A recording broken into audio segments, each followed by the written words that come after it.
চৈতি আর চিৎকার চেঁচামেচি করছে না। সামান্য ব্যাপারকে রাবারের মতো টেনে লম্বা করা যার কাজ, সে আজ স্তব্ধ, হতভম্ব। সভাপতি সাহেবের বাসায় ওকে নিরাপদে রাখা হয়েছে, সঙ্গে আছে পাড়ার মেয়ে বউরা। চৈতিকে একা ছাড়তে বারণ করেছে আশরাফুলও। অল্প বয়সী মেয়ে, নতুন বিয়ে, স্বপ্ন ভাঙার যন্ত্রণা সহ্য করতে না পেরে আত্মহননের পথ বেছে নিতে পারে। বেশ কয়েকজন ঘিরে আছে চৈতিকে। এমন ঘটনা ওর সঙ্গে কেন ঘটল? এলাকার কেউ ওর দিকে বাজে নজরে দেখলেও বাপ চাচারা মেরে তার গোষ্ঠীর নাম ভুলিয়ে দিত। আর ওর বিয়ে এমন নোংরা বাজে মানুষের সঙ্গে হয়েছে। বেশ কিছু কথা না চাইতেও চৈতির কানে এলো। সুন্দর বউ, শ্বশুর শাশুড়ি সব কিছু থাকার পরও ওই মহিলার কাছে কেন যাইতে হলো? বউয়ের কাছে কি শান্তি পায় নাই? কান চেপে ধরল চৈতি। কি ছোটলোকি কথাবার্তা! ওর কোলের মধ্যে ফোনটা বাজছে, স্ক্রিনে ভেসে উঠল মা নামে সেভ করা নাম্বারটা। তারা আসছে সবাই। কি অপমানই না সহ্য করতে হবে সবাইকে। চৈতিকে তো নিয়ে যাবে সাতক্ষীরা, কত লোক ওকে নিয়ে উপহাস করবে। যে বিয়ে স্বামী নিয়ে ও গল্প করেছিল, সেই বিয়ে নিয়ে কটাক্ষ সহ্য করতে হবে। লোকে করুণার চোখে দেখবে। চৈতি হঠাৎই পাগলের মতো কাঁদতে শুরু করলো। খানিকক্ষণ কেঁদে নিজের চুল টানতে শুরু করলো। কয়েকজন চেষ্টা করেও ওকে সামলাতে পারছে না। মিঠাপুকুর লেনে আজকের রাতটা কাল রাত্রির মতো। সবার মধ্যে সে কি উত্তেজনা! পাড়ার দোকানগুলো রমরমা, চা, পুরি, পেঁয়াজু, চপ রাত 10টার সময়ও বেচা হচ্ছে। পুলিশ আসতে যাচ্ছে। এই তো গত জানুয়ারিতে প্রফেসর সাহেবের ছেলেটা 9 উঠল। সায়েন্স নেবার সময় রাহেলা খুব হেসে হেসে বলেছিলেন, খালি সায়েন্স নিলে তো হবে না, পড়তেও হবে খুব। আমার বাবু যে কি পড়া পড়তো! এই পাড়ায় ছেলে মেয়েদের মা বাবা তুলনা দেবার সময় আকাশে তুলনা দিতেন। আজ তারা লজ্জিত বোধ করছেন। সভাপতি সাহেব নিজে পর্যন্ত অবাক না হয়ে পারলেন না। ইউনিভার্সিটিতে পড়াকালীন কি যেন রিসার্চ করে গোল্ড মেডেল পর্যন্ত পেয়েছে ছেলেটা। পাড়ার সবাই মিলে আয়োজন করে ফুল দেওয়ার ব্যবস্থা করলো ক্লাব ঘরে ডেকে। আর সেই ছেলের বিচার সভা বসেছে। তাও এমন একটা বিষয় যেটা মনে করে লজ্জা হওয়ার পরিবর্তে খুব রাগ হয়। এ হৃদয়, শুনে যাও। সভাপতি সাহেব হৃদয়কে যেতে দেখে ডাকলেন। তিনি ঘড়িতে সময় দেখলেন, 10:30টার বেশি বাজে। পাড়ার ছেলেরা যারা মারামারি করার জন্য উঠে পড়ে লেগেছিল, তাদেরকে শান্ত করা হয়েছে। সভাপতি সবাইকে আশ্বাস দিয়েছেন যে উনি সুষ্ঠু বিচার করবেন। কেউ কেউ ভীষণ উত্তেজিত। তারা সুষ্ঠু বিচার বুঝতে চান না। এদের পাড়াছাড়া করা হোক। আকাশকে ন্যাড়া করে জুতোর মালা পরিয়ে মিঠাপুকুর লেন থেকে বের করা হোক। সভাপতি ধৈর্য ধরে বুঝিয়ে সুঝিয়ে শান্ত করলেও সবাই পাহারা দিচ্ছে। আকাশের বাড়ির আশেপাশে জটলা আছে, কাউকে পালাতে দেওয়া যাবে না। চাচা, কিছু বলবেন? বাসায় যাচ্ছ? হ্যাঁ চাচা, সারাদিন তো আজ বাইরেই কেটে গেল, এখন একটু যাওয়া দরকার। চলো, আমিও যাব। ঝিলমিলের সঙ্গে একটু কথা বলা দরকার। হৃদয় মেনে নিল, বলল, চলুন। ঝিলমিল আজ রান্না করছে। মা শাশুড়ি দুজনেই বাইরে আছে। রান্না খাবার মতো হুঁশ কারুরই নেই। ঝিলমিলের ফুপু খবর শুনে ছুটে এসেছে। তিনি সব ঘটনার সাক্ষী হওয়ার থেকে নিজেকে আটকাতে পারলেন না। সকলের কথা চিন্তা করে ঝিলমিল চেষ্টা করলো নিজের মতো একটু রান্না বান্না করার। হৃদয় অবশ্য কল করে জিজ্ঞেস করেছিল বাইরে থেকে খাবার আনবে কিনা। ঝিলমিল রাজি না হয়ে রান্না বান্নার ঝামেলায় গেল। চাচা, আপনি চিনি খান চায়? সভাপতি সাহেব ঝিলমিলের দিকে তাকালেন। মেয়েটাকে নিয়ে পাড়ায় গল্পের শেষ নেই। শান্ত মেয়েটাকে পাড়ার কত মানুষ শয়তানের উপাধি দিয়েছে, অথচ তার চোখে এই মেয়ে ধৈর্যশীল ও বুদ্ধিমতী। আবার চা করতে গেলে কেন? খান, ভালো লাগবে। সভাপতি সাহেব চা নিলেন। হৃদয় ইশারায় ঝিলমিলকে বসতে বলল। ও বসলো। সভাপতি সাহেব বললেন, দেখো, আজকের ঘটনার বিচার যা হোক, তোমার কাছে ওরা তো কালমাপ চাইবে। ঝিলমিলের কথা শেষ করতে না দিয়েই বলল, চাচা, আমার কাছে মাফ চাইবার দরকার নেই, কারণ আমিও ওদের মাফ করব না।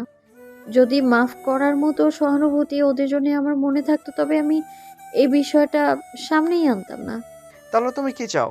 ঝিলমিল জবাব দেওয়ার আগে হৃদয় বলল, চাচা, ভবিষ্যতে ঝিলমিল আর ওর পরিবারের নামে ওদের মুখ থেকে আর একটাও খারাপ কথা না বের হয় সেই ব্যবস্থা করেন। আর ঝিলমিল যেহেতু যাচ্ছে না, আপনার বাবা মার কাছে ক্ষমা চাইতে বলবেন। আচ্ছা, তবে তাই হোক। সভাপতি চলে গেলেন। ঝিলমিল হৃদয়কে খেতে দিয়ে নিজেও খেতে বসলো। অন্যান্য আর 10টা সাধারণ দিনের মতোই আজকের দিনটাও ওর কাছে। হৃদয় হাসলো। ঝিলমিল খেয়াল করে প্রশ্ন করলো, আশ্চর্য! একটা বিশেষ কারণে হাসলাম। কি বিশেষ কারণ? আমি ভেবেছিলাম আজ তুমি অনেক কান্নাকাটি করে বাড়িঘর ভাসিয়ে দেবে, কিন্তু সেটা করলে না। শর্তের কথা মনে রেখেছে তবে। Thank you so much. Jhilmil হেসে বলল, হ্যাঁ, মনে রাখতে হলো। তোমার বলার ধরন এমন ছিল যে শর্ত না মানলে ঘুষি মেরে নাক ফাটিয়ে দেবে। হৃদয় নিঃশব্দে হেসে খাওয়া শেষ করে উঠল। উঠে যাওয়ার সময় বলল, আমি তো অনেক শাস্তি ভেবে রেখেছিলাম, কিন্তু তুমি তো ভুল টুল করছো না। আজকে রান্নাও দেখলাম ভালোই, একটু ভুল করে দেখো না শাস্তি কেমন হয়। ঝিলমিল লজ্জা পেল খুব। টানা 10 বার অনিন্দাকে কল করে যখন পেল না, সেই মুহূর্তে আকাশ ধরে নিল যে ওর বাঁচার আশা আর ভরসা শেষ। কিছু সময় তাকিয়ে রইল সিলিং ফ্যানের দিকে। ওয়ার্ড্রপ খসলে বোধহয় শাড়ি পাওয়া যেতে পারে, ঝুলে পড়বে, এছাড়া আর মুক্তি কোথায়? চৈতির পরিবার নিশ্চয়ই ওকে ছেড়ে দেবে না, তার চেয়ে এই মুক্তি সহজ। আকাশ সিলিং ফ্যানের দিকে অনেকক্ষণ তাকিয়ে থাকার পর খেয়াল করলো যে ও কাঁপছে, কপাল বেয়ে টুপটুপ করে ঘাম ঝরছে, পরনের টি শার্টটা ভিজে গেছে। মেঝেতে বসে দুর্বল কাঁপা হাতে আবারও কল করলো অনিন্দিতাকে। অনিন্দিতা তো আশ্বাস দিয়েছিল আকাশ, আমি আছি তো, সব সামনে নেব। আজকে অনিন্দিতাই পারবে সব কিছু সামলাতে। আকাশ যে কতবার কল করেছে, কত টেক্সট করেছে, অনিন্দিতার তরফ থেকে সাড়া পায়নি। ওই তো অনিন্দিতা অনলাইনে আছে, টেক্সট সেন্ড করে ফেলেছে প্রতিটা, তবুও কোনো জবাব দিচ্ছে না কেন? এরপর অনিন্দিতা কল রিসিভ করলো, শান্ত গলায় বলল, আজ আমাকে মনে পড়লো আকাশ। আকাশ হড়বড় করে কতগুলো কথা বলল। ঝিলমিলের কাছে নাকি প্রমাণ আছে। আকাশ বলতে গিয়ে কেঁদেও ফেলল। অনিন্দিতা খুব স্বাভাবিকভাবে বলল, এখন আমি কি করব? আমার কি আসলে কিছু করা উচিত? আকাশ ভাঙা গলায় বলল, আমাকে বাঁচাও অনিদ্দিতা। আমি তোমাকে কিভাবে বাঁচাবো? তোমাকে কি মৃত্যুর দিকে ঠেলে দিয়েছি? তোমার এক্স গার্লফ্রেন্ডকে বলো বাঁচাতে। তুমি কিন্তু বলেছিলে সব সামলে নিবে, আজ তুমি বেইমানি করছো। অনিন্দিতা একটু সময় নিয়ে বলল, আকাশ, তুমি সম্পর্কের পেজ চেয়ে আমাকে সব জায়গায় ব্লক করে রেখেছিলে। তোমার ইমেলে পর্যন্ত আমি যোগাযোগ করতে চেষ্টা করেছিলাম। তুমি নতুন বউ পেয়ে আমাকে ভুলে গেছো। বেইমান তুমি। প্রথমে ঝিলমিল, পরে আমাকে ছুঁড়ে ফেলে টাকার কাছে বিক্রি করেছো। আকাশ বিস্ফোরিত হলো। অনিন্দিতা এসব কি সজ্ঞানে বলছে? অনিন্দিতার কথা মেনে ঝিলমিলকে ছাড়ার সিদ্ধান্ত নিয়েছিল ও। আকাশ কিছু বলতে চাওয়ার আগে ফোনের ওপাশ থেকে ভেসে এলো একটা পুরুষ কণ্ঠ। মিস্টার আকাশ, আমি আশরাফু। আসছে কিছুক্ষণের মধ্যে মিঠাপুকুর লেনে কথা হবে সামনাসামনি। আকাশ খানিকক্ষণ কিংকর্তব্য বিমূঢ় হয়ে বসে রইল। দরজায় ধাক্কা দিচ্ছে চৈতি। চৈতিকর ভয় লাগছে এই মুহূর্তে। না না, দরজা খোলা যাবে না। এরপর ইসিকার ডাক শুনতে পেল। ভাইয়া, ভাইয়া, দরজা খোলো। আকাশ খুলবে না দরজা। এরপর ডাকলো বাবা। আকাশ, বাইরে আসো। সব শালাদের দেখে নেব আমি, মরে যাই নাই। আকাশ বেরিয়ে এলো। মা এসে মাথায় হাত বুলিয়ে দিলেন। আকাশ দুবার হাত জোর করে শুধু একটা কথাই বলেছিল, সরি আম্মু, সরি, প্লিজ বাঁচাও আমাকে। রাহেলা এখন স্থির হয়ে বসে আছেন, তার মুখটা হাঁ করা। কত কি বলে গেল এক একজন, তিনি কিছু শুনতে পাচ্ছেন না। তার চোখের সামনে ভেসে উঠছে পুরনো দিনগুলো। আকাশের জন্ম, প্রথম হাঁটা, স্কুলে ফার্স্ট হওয়া, প্রতিটা ক্লাসে স্কলারশিপ পাওয়া, ডিবেটে ফার্স্ট হওয়া, সাধারণ জ্ঞানের পরীক্ষা দিয়ে কম্পিউটার জিতে নেওয়া। সমস্ত দৃশ্য চোখের সামনে ভেসে চলেছে পরপর। রাহেলা তার ভাবনায় এত মগ্ন যে ঘণ্টাখানিক আগে তালুকদার সাহেবকে হাসপাতালে নিয়ে যাওয়া হলেও তিনি বিন্দুমাত্র প্রতিক্রিয়া দেখালেন না। আকাশকে সরিয়ে নেওয়া হয়েছে থানায়। এইমাত্র চৈতির পরিবার এসে পৌঁছেছে। চৈতি বোধহয় কাঁদছে। আশ্চর্য হলো সত্যি, রাহেলার এই মুহূর্তে সবাইকে ছাপিয়ে প্রজ্ঞারও মায়া হলো কেবল চৈতির জন্য। আহারে মেয়েটা! চৈতির মা মেয়েকে বুকে জড়িয়ে ধরে হাপুস নয়নে কাঁদলেন। বাবা স্থির হয়ে বসে আছেন চেয়ারে। চাচা, মামা, ভাইদের সামলানো মুশকিল হয়ে উঠেছে। তারা আকাশকে পেলে শেষ করে ফেলবেন। চৈতির চাচি মামি অনেক অনুনয় করে ঘরে ঢুকেছেন। এই মহিলারা রাহিলার সঙ্গে কথা বলতে চান। তারা ভেতরে ঢুকেই দরজা লাগিয়ে দিলেন। ঘরে ইসিকার ফুফাতো ভাবি, বোন আর মামি। চৈতির চাচি বুক বরাবর একটা লাথি মারলেন রাহিলাকে। ইসিকা ও মাগো বলে চিৎকার করলো। ওকে কয়েকটা থাপ্পড় মারা হলো। মেয়ের খানেকের মধ্যে পরিস্থিতি সামলানো গেল। রাহিলা লাথি খেয়ে সম্বিত ফিরে পেলেন। বুকের ভেতর তীব্র ব্যথা অনুভব করছেন তিনি। এই ব্যথা চৈতি চাচির দেওয়া আঘাতে নয়, প্রচণ্ড অহংকারে ভেঙে গুড়িয়ে যাওয়ার ব্যথা। তোমার বাপের শরীর এখন কেমন? আগের থেকে ভালো আছে চাচা। একদম দেখি না তারে, ঘরের মধ্যে থাকে, বাইরে হয় না। ইশিকা অপেক্ষা করছে বাজারের ব্যাগের। নিত্য প্রয়োজনীয় জিনিসগুলো পাড়ার দোকান থেকেই নেয়।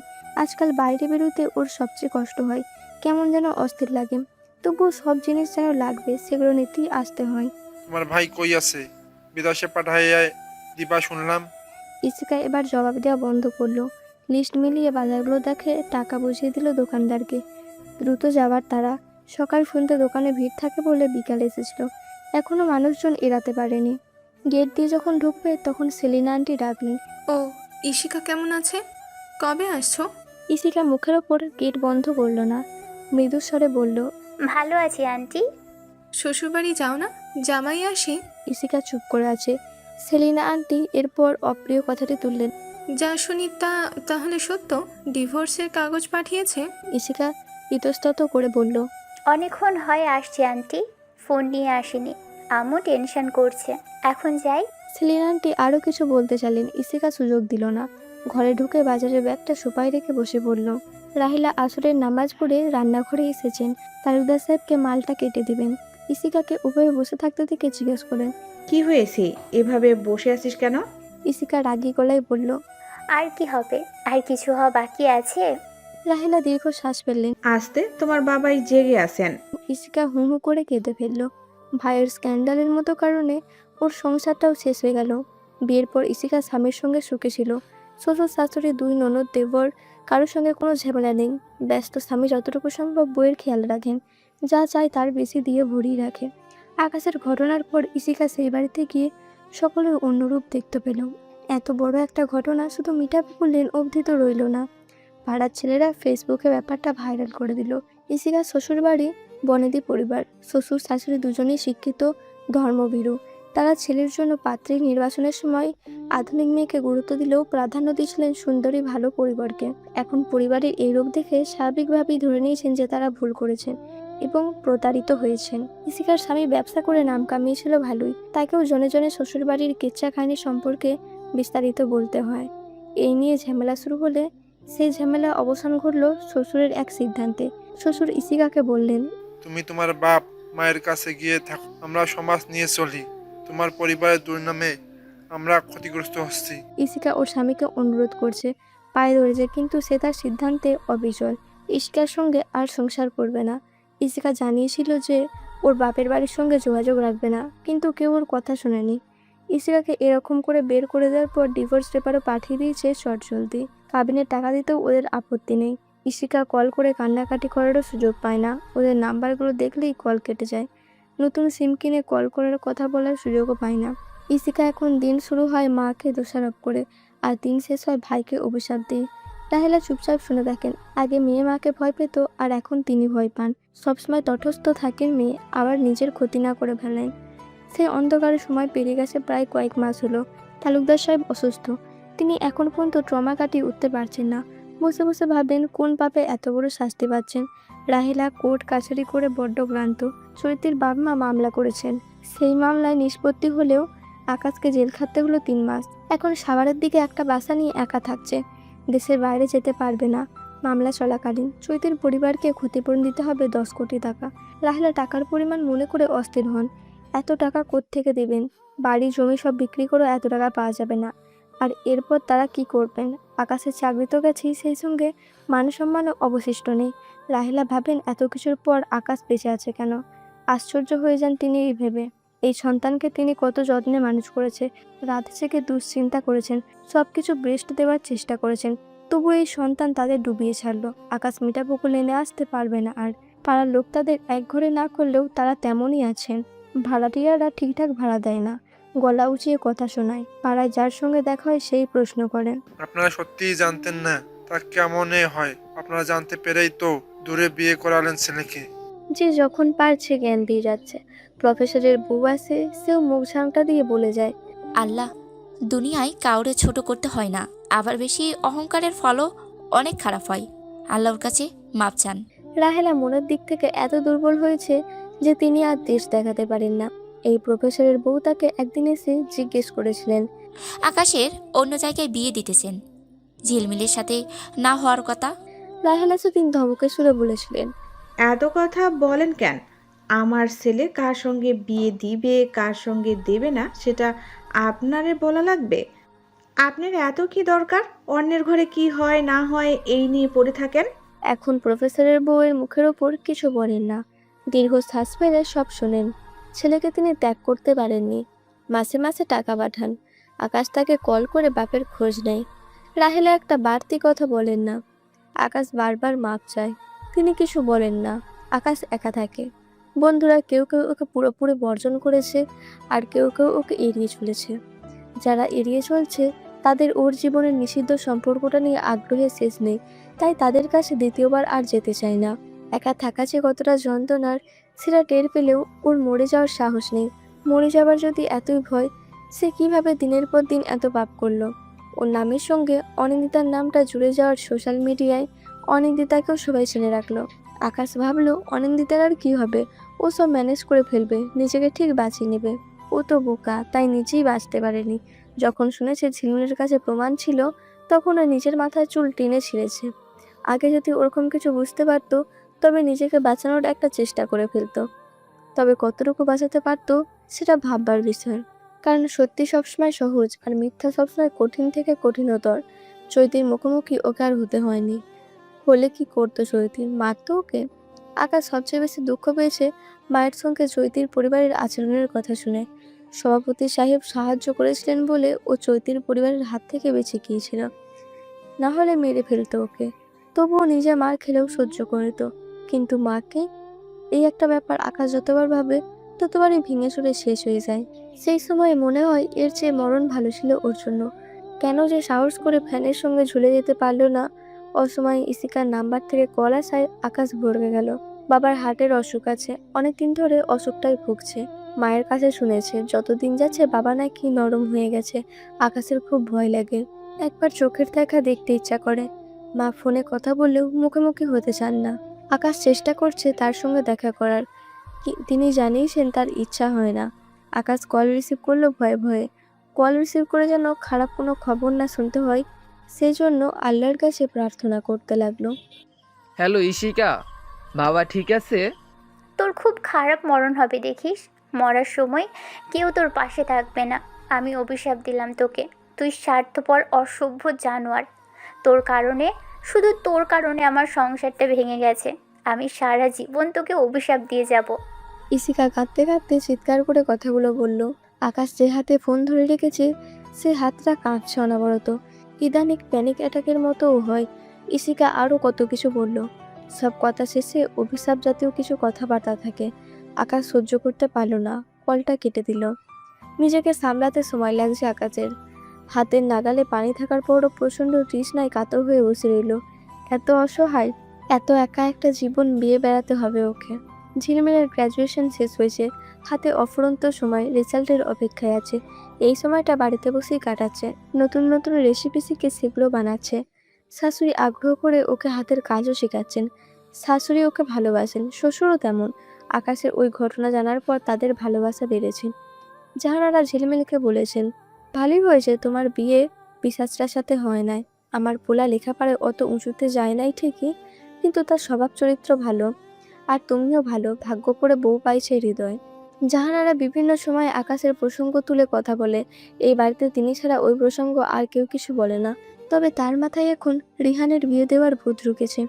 তিনি ভয় পেয়েছেন অবশ্য। আকাশের মতো ছেলে পরিবারের সাথে থেকে যে কাণ্ড করলো, রিহান তো দূরে থাকে। রিহান ছুটিতে বাসায় এসে ঝিলমিলকে বলল, ভাবি আম্মা তো সন্দেহ ব্যতিক হয়ে গেছেন। সারাদিনে 8-10 বার করে কল করেন, আমার রুমমেটদের কাছেও কল করেন। ভাবো কি অবস্থা। ঝিলমিল হেসে বলে, আম্মা তোমার বিয়ে দিতে চায়। আমার বিয়ে কেন? দূরে থাকো তাই, আমার ভরসা হয় না। রিহান অবাক গলায় বলে, এসবের কোনো মানে হয়? জাহানারা হৃদয়কেও এই কথা বলেছেন। তিনি বলেছেন, বিয়ে শাদি করে বউ নিয়ে থাকুক, চরিত্র ঠিক থাকুক। আকাইশা যদি তার মায়েরে এই জিনিস বলতো, তাইলে তার মায়েও বিয়া দিয়া ঘরে আগেই বউ আনতো। হৃদয় মাকে গম্ভীর গলায় বলেছে, আম্মা অন্যের পাঁচাল বাদ দাও, আর রিহানকে জিজ্ঞেস করো চাইলে বিয়ে করিয়ে দাও। জাহানারা আকাশের প্রসঙ্গ ছাড়তে পারে না। তিনি সুযোগ পেলেই বলেন। ঝিলমিল কিছু বলে না, ওর সত্যিই কিছু যায় আসে না এখন। আকাশের পরিবার আকাশকে কি সামলাচ্ছে সেগুলো নিয়ে ওর মাথা ব্যথা যেমন নেই, তেমনি খারাপও লাগাও নেই। যে যেমন কর্ম করবে তাকে তেমনই ফল ভোগ করতে হবে। মানুষ ভুল করে, সেই ভুল থেকে শিক্ষা নেয়, শুধরে নেওয়ার চেষ্টা করে। ঝিলমিলের কাছে ধরা পড়ার পর আকাশ চৈতিকে বিয়ে করছে। ও ভুল শুধরাতে চাইলে বিয়ের পর অনিন্দিতার চ্যাপ্টারটা ক্লোজ করে দিত, কিন্তু করেনি। অনিন্দিতার কথা শোনা গেছে, তাকে পরিবার থেকে আলাদা করে ফেলেছে। শ্বশুর শাশুড়ি আত্মীয় স্বজনরা চাইছে না এমন মহিলার সঙ্গে সম্পর্ক রাখতে। একদা হাউজিং সোসাইটি থেকেও নাকি নোটিশ দিয়েছে। অনিন্দিতা চলে গেছে ওর দাদার কাছে। এখন কি অবস্থায় আছে, কেমন আছে কে জানে। এই ঘটনাটা সোশ্যাল মিডিয়ায় খুব ভাইরাল হয়ে অনেকের জন্য শিক্ষা হয়েছে। তবে ঝিলমিলের একটু খারাপ লেগেছে চৈতির জন্য। মেয়েটাকে বাপ চাচা যখন নিয়ে গিয়েছিল তখন পাগলের মতো হয়ে গিয়েছিল। নিশ্চয়ই মেয়েটা বিয়ের সময় স্বপ্ন দেখেছিল চমৎকার একজন পার্টনারের। বিনিময় কি পেল? ঝিলমিলের মনে হয় ও রাগ ক্রোধে অন্ধ হয়ে চৈতির সঙ্গে দুর্ব্যবহার করেছে। চৈতির উদ্দেশ্যেও জানি না, তবে এই একটা ঘটনাকে কেন্দ্র করে তো সবকিছু ওলটপালট হয়ে গেল। ঝিলমিল হৃদয়কে একদিন প্রশ্ন করেছিল, আচ্ছা, আমার নেয়া অ্যাকশনের জন্য চৈতির জীবনটা শেষ হয়ে গেল? ওর দীর্ঘশ্বাস কি আমার জন্য অভিশাপ থাকবে? হৃদয় ওকে সুন্দর করে বুঝিয়ে বলেছিল, না, ও চৈতির সঙ্গে খারাপ কিছু করেনি। চৈতির সঙ্গে খারাপ তখনই হয়েছে যখন ওর আকাশের সঙ্গে বিয়ে হয়েছে। ঝিলমিলের পক্ষে সে সময় তো চৈতিকে বাঁচানো সম্ভব ছিল না। হতে পারে এই ঘটনায় চৈতি বেঁচে গেছে। যদি আরও পরে জানতে পারতো তখন হয়তো আর কিছু করার পথই থাকতো না। হৃদয় বোঝানোর পর ও সব ভুলে যায়। শাশুড়ির কাছ থেকে শুনতে পারে যে ওদের সঙ্গে কি হচ্ছে। চৈতিদের কাছ থেকে যা কিছু পেয়ে ওরা খুশি ছিল তার থেকে 10 গুণ ওদের ফেরত দিতে হবে। জীবন যে কার কখন বদলে যায়। গত বর্ষায় এমন দিন ওরা নিশ্চিন্তে যাপন করেছিল, এবারে বর্ষায় ওদের জীবন এমন বিপর্যয়। রাহিলা ঝিলমিলের বাপ মায়ের কাছে ক্ষমা চেয়েছেন। পাড়ার লোক ধরেছিল ওদের ক্ষতিপূরণ দিতে হবে। ঝিলমিলের বাবা মা অস্বীকার করেছেন, তারা ক্ষতিপূরণ চান না। মেয়ের অসম্মান, তাদের ঠকানো, এসবের আসলে কোনো ক্ষতিপূরণ হয় না। বিকাল থেকে বৃষ্টি শুরু হয়েছে। ঝিলমিল বারান্দায় দাঁড়িয়ে রাস্তার দিকে তাকিয়ে আছে। হৃদয় বলেছে 10 মিনিটে পৌঁছে যাবে, তবু ওর চিন্তা হয়। রিহান বারান্দায় ঝিলমিলকে দেখে বলল, ভাবি সামান্য বৃষ্টি তো, আর বজ্রপাতও নেই, এত টেনশনের কি আছে? 10 মিনিট তো হয়ে গেছে, এখনো আসছে না যে। ওইদিকে কি পানি জমেছে? রিহান হেসে ফেলল, কাক ভেজা হয়ে ফিরল। ঝিলমিল উচ্ছ্বাসিত গলায় বলল, ওই তো দেখা যাচ্ছে। কথাটা বলেই দৌড়ে গেল দরজার দিকে। হৃদয় ঘরে ঢুকে চুল মুছে নিল। রেনকোটটা পরা ছিল বলে তেমন পানি লাগেনি। রিহান ভাইয়ের উদ্দেশ্যে বলল, ভাইয়া মনে হচ্ছে আমার কথা শুনে বিয়েটা করে নেয়া ভালো। আমাকেও তখন এমন যত্ন করা কেউ থাকবে। ঝিলমিল লজ্জা পেয়ে হাসলো। হৃদয় হাই তুলে বলল, জামা কাপড় পাল্টে এসে শুনবো তোর বাকি কথা, ততক্ষণ তুই চলতে থাক। হৃদয় চলে যেতে রিহান ঝিলমিলকে বলল, 1 কাপ চা আমার জন্যেও করো তো।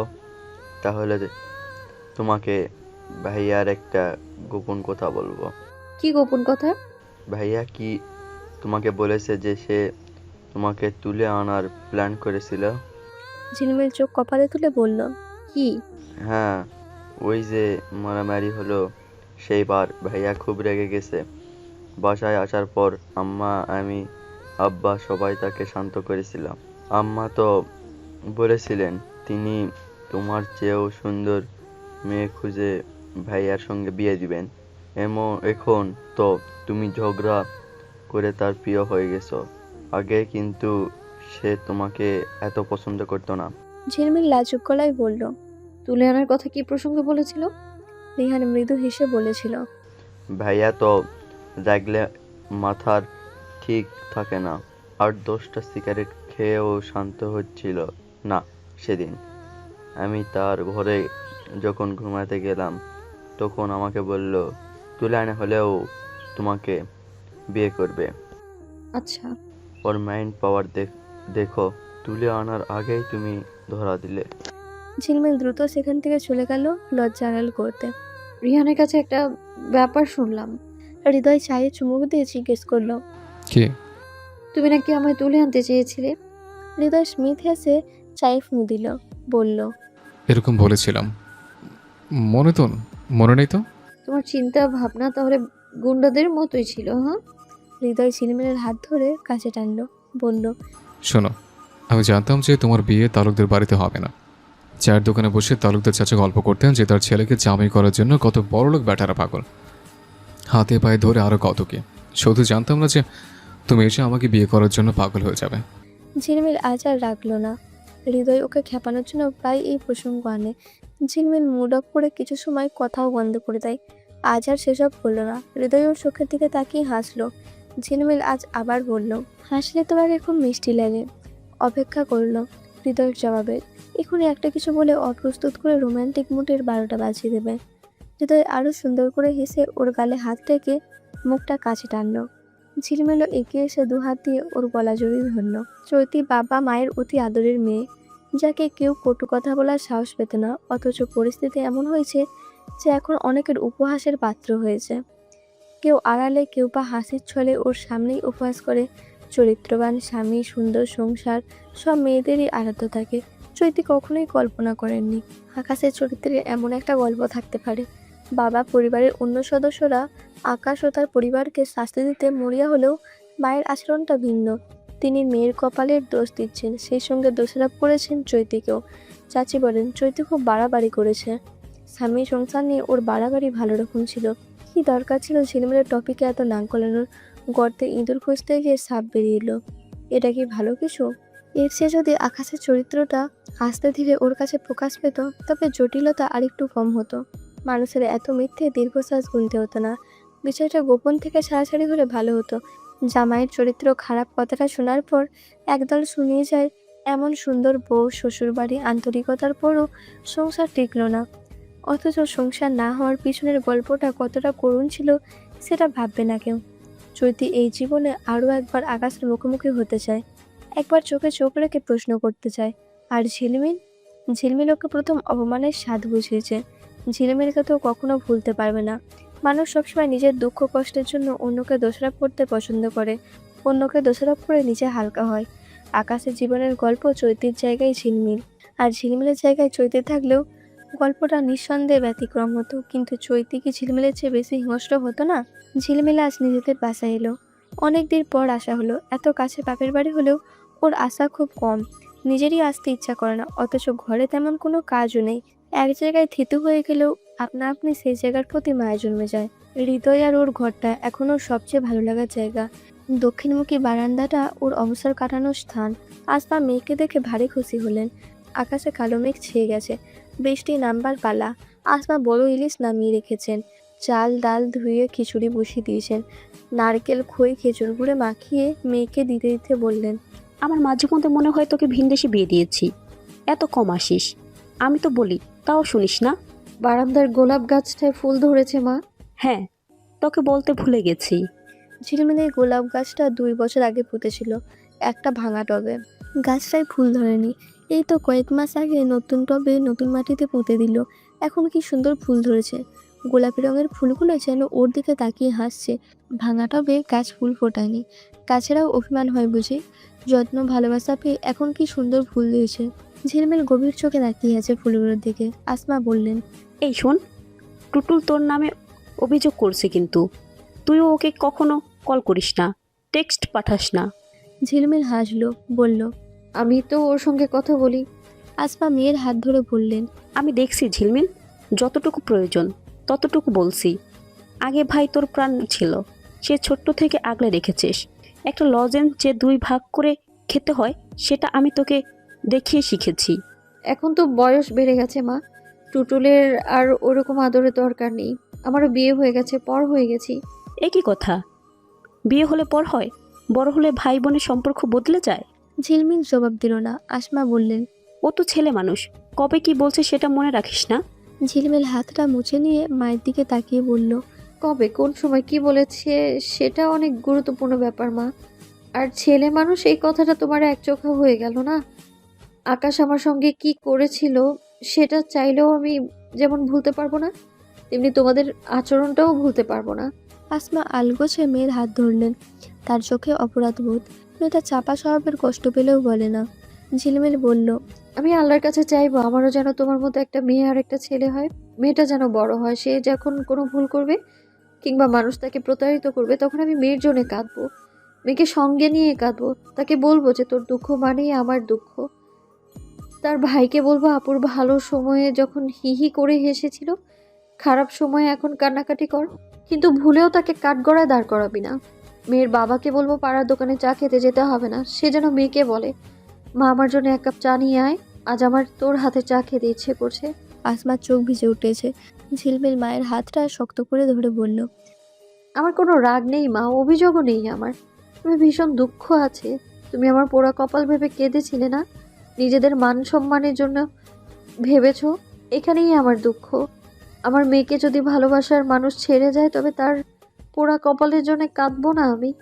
আমি ওই সময় আমার মেয়ের মুখকে অনুভব করে কাঁদবো, তারপর তাকে বুঝিয়ে বলবো যে কেউ ছেড়ে গেলে, বিয়ে ভেঙে গেলে কিছুই হয় না। তোমাকে যে ছেড়ে চলে গেছে সে তার মতো একজনকেই পাবে, আর তুমি পাবে তোমার মতো একজনকে।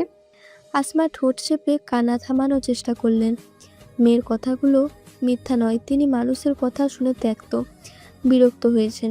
টুটুন ওর বাবা বাইরের মানুষের কথাই ওর সঙ্গে কথা বলা বন্ধ করে দিয়েছেন, অথচ সেই সময়ে মেয়েটা একদম একা নিজেকে সামলেছে। আমি আবারও বলছি মা, আমার তোমাদের উপর রাগ নেই। টুটুল আমার একমাত্র ভাই, আমি সব সময় যেমন চেয়েছি ও ভালো থাকুক, এখনও তেমনটাই চাই। কিন্তু আরও একটা ব্যাপার চাই, যে সেদিনের সেই বেয়াদবির পুনরাবৃত্তি না হোক। ওকে বুঝতে হবে আমি ওর বড় বোন। আমার জীবনের যে কোনো সিদ্ধান্ত নিয়ে কৈফিয়ত দিতে বাধ্য নই আমি। তাই এই মুহূর্তে ওর সঙ্গে আমার যেমন সম্পর্ক আছে আমি সবসময় তেমনই থাকতে চাই। সময় পরিস্থিতি যেমন মানুষকে বদলে দেয়, তেমনি সম্পর্কও বদলে দেয়। আমিও আমার ভাইয়ার সঙ্গে সম্পর্ক বদলেছি। ওর ভালো খারাপে নিশ্চয়ই থাকবো, কিন্তু আগের মতো হতে পারবো না। সবটা উজাড় করে যাকে ভালোবাসা হয় তার কাছে অনেক চাহিদা থাকে, আমারও তেমন ছিল। আসমা আর কিছু বলতে দিলেন না মেয়েকে, শক্ত করে জড়িয়ে ধরলেন। ঝিলমিল মাকে জড়িয়ে ধরে রাখলো। আসমা মেয়ের অভিযোগের বিরুদ্ধে কিছু বললেন না। করুক অভিযোগ, বাপ মায়ের কাছে তো এতটুকু করবেই। ঝিলমিল বিছানার চাদরে হাত বুলালো, পুরনো স্মৃতি মনে করেছিল। ওই যে সেই মুহূর্তটা ভেঙে চলে যখন কাঁদছিল, হৃদয় আদুরে বিড়ালের মতো ওকে জড়িয়ে রেখেছিল। বারান্দার গাছ থেকে গোলাপগুলো তুলে আনতে কষ্ট হলো ভীষণ, তবু একটা ইচ্ছে পূরণের লোভ সামলাতে পারল না। বিছানায় ছড়িয়ে দিল গোলাপের পাপড়িগুলো। ফোনটা হাতে নিয়ে হৃদয়কে ফোন করবে, কখনো আসবে। বাতাসটা শস্য শব্দ করছে, এখনই বোধহয় ঝাঁপিয়ে বৃষ্টি নামবে। রাস্তার ধারের মানুষজনের ব্যস্ততা, ভ্যানের সবজি বিক্রেতা, সব বুঝে নিরাপদ আশ্রয়ে চলে যাওয়ার তাড়া। কলেজ পড়ুয়া কিশোর কিশোরীরা বৃষ্টির হাত থেকে বাঁচতে দ্রুত পায়ে এগিয়ে চলছে। একটা দৃশ্য থেকে হৃদয় থমকে গেল। একটা ছেলে আর মেয়ে, হতে পারে দুজন বন্ধু কিংবা প্রেমিক যুগল।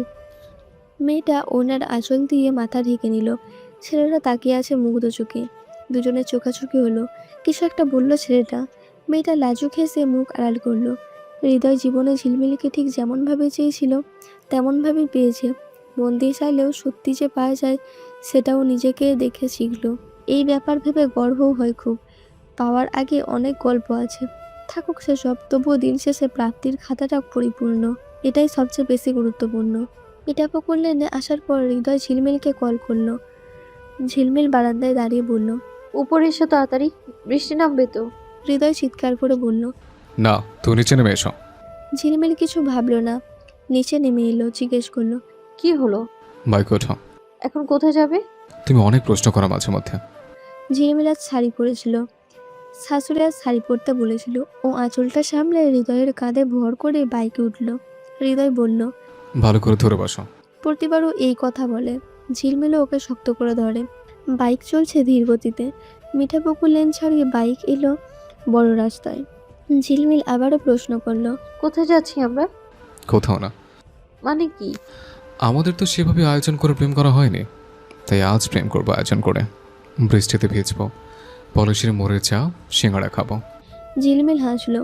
বৃষ্টি শুরু হচ্ছে, সেই সঙ্গে ঝোড়ো বাতাস। ঝিলমিল চোখ বন্ধ করে ফেলল। আয়োজনবিহীন প্রেম তো ওদের জীবনে আছে, সেটাও কি কম সুন্দর? ভিজতে ভিজতেই ঝিলমিলের মনে পড়ে গেল যে গোলাপের পাপড়িগুলো ও বিছানায় ছড়িয়ে এসে রেখেছে।